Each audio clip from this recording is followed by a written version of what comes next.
In this presentation, we're going to take a look at our objective as we first set up our company balances in our demo problem in our practice file. Let's zoom into it with Xero. Here is our Get Great Guitars file within Xero. This is going to be our practice file. We're currently in the dashboard. So we've looked at the company settings. We've got our company all set up at this point in time. Now our objective is to kind of get our basic information in place so that we can then push forward and start entering our data. One of those objectives is to get any kind of beginning balances that we need to have in place into the system. To do that, there's a couple things we want to consider. One is going to be the chart of accounts. So we're going to say, all right, we need a chart of accounts in order to set up the accounts to put any kind of beginning balances that we may need into the system. So to go to the chart of accounts, you can go to the accounting dropdown and then down to the chart of accounts. Now note that the chart of accounts will be typically populated for you. You can see here that it's saying our chart of accounts using the retail organization chart of accounts has been set up for us. So it's been set up for us in trying to default our chart of accounts. Now we have other options for the chart of accounts. We can obviously manipulate the chart of accounts here with these codes if we so choose, or we can import a chart of accounts, and you could take a look at some of those options here if that's something that you need to consider. Now, if you have information from another accounting software system and you need to import the chart of accounts, again, you can think about importing the chart of accounts, and you may, when you set up the file, want to think about if you could take all that information and just basically export it from the other accounting file and see if you have some type of importing option into Xero here. We're not going to do that at this point. We're going to be using the chart of accounts. If you're setting up by default, then the chart of accounts will typically be created by the type of industry that you put in. We put retail organization. It's going to create a chart of accounts based on that information. So the chart of accounts will give you, the general type of accounts that will be in place. It's going to give you the codes, which are basically the account numbers as well. We may go into a bit more on, we will take a look at the chart of accounts a lot when we start to add more information. But the general rule is that as you set up the chart of accounts, I would probably depend on the chart of accounts. Say, hey, I first want to think, is there any account that's in the chart of accounts that I might need that I could first use? And then if I don't find the account that I need in the chart of accounts, then and only then add another account. In other words, anytime I think I need to add another account, first look at the default, first look at the chart of accounts. Then if nothing is there, add another account. If you don't like the name on the chart of account or what they use for the name, then don't add another account. Simply go to the chart of accounts and adjust the name so that you can have as few accounts as needed. Later on, when you start to add more data, then you can consider the accounts that are not active, the accounts not in use, and possibly deactivate them or even delete them if there's no data in them, so that you can have as few accounts as necessary and that'll clean up any potential mess.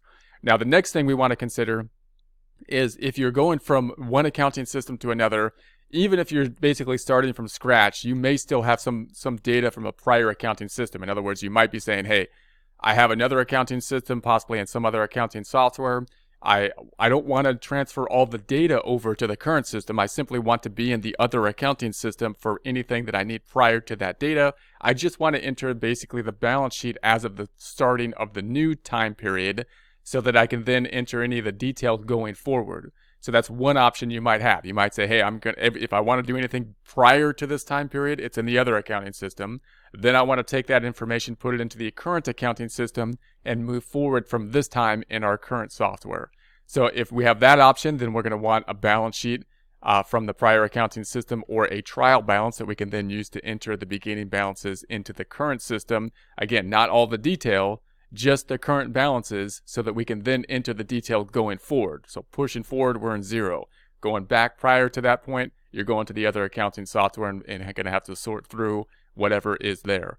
Or you may have set up a new company file already, and you have a new company file, but you need to add a few certain things to it. You might, for example, have already set up a checking account, even though it's a brand new company, have money in the checking account before you set up Xero, and you're going to need to add the beginning balance for the checking account.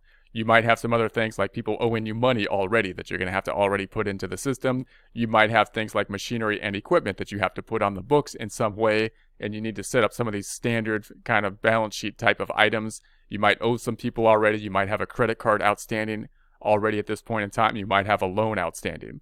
So whether it's in another formal accounting system where you have the balance sheet and you want to take those beginning balances and put them into the current system, or whether it is informal and you still have some transactions that you know are out there, such as a checking account, such as some equipment that you need to put on the books on the balance sheet, then you need to consider those beginning balances. That's going to be part of our objective here. This is going to be our mock beginning balances. We're going to take this information and think about, well, how can we get this in to Xero? In other words, how can we get the beginning balance of the checking account into the software? If we already have a checking account set up, how do I get that basically into Xero? How do we get the accounts receivable if people owe us money? How do we get the inventory if we have inventory into the system? So how do we get the machinery and equipment into the system? And then how do we get the accounts payable into the system? Now, each of these have their own kind of a little bit more difficulty problems in putting this into the system. So, for example, the checking account, you have to have the beginning balance, but you also might have those outstanding checks to reconcile that first bank reconciliation. So that's a challenge. How are we going to get the beginning balance and think about how we're going to reconcile that first bank reconciliation?